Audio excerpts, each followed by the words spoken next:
Көп адамдардың сұрағы қолдың жұмыртқасын пісіргеннен кейін көбі қабығына жабысып қалады, қалай жасасақ болады дейді.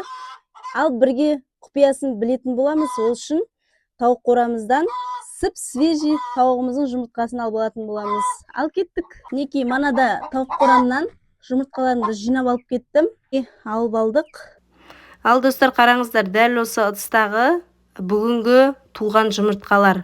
Ал мына ақ ыдыстағы бір апта болған жұмыртқалар. Ал дәл осы жұмыртқаларды қазір пісіріп нәтижесін көретін боламыз. Холодильникте бір апта тұрған жұмыртқамды ашайын деп жатырмын. Көп адамдар айтады, суына тұз қос, қасық қос, сонда керемет бұл ашылады деп. Енді барлық әдісті жасап көрдім, бірақ сіздерге айтайын, жалпы жұмыртқаны қорадан алғаннан кейін холодильникте 3-4 күнге қойып алыңыздар. Салатқа қосатын болсаңыздар да, таңғы астарыңызға осылай жұмыртқаны суға қайнатып жейтін болсаңыздар да.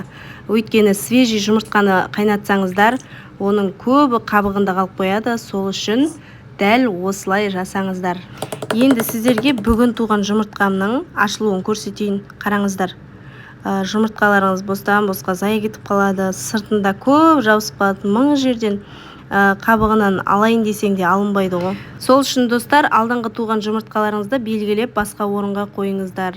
Осылай суға қайнатып пісіретін кезде әдемі болып ашылу үшін.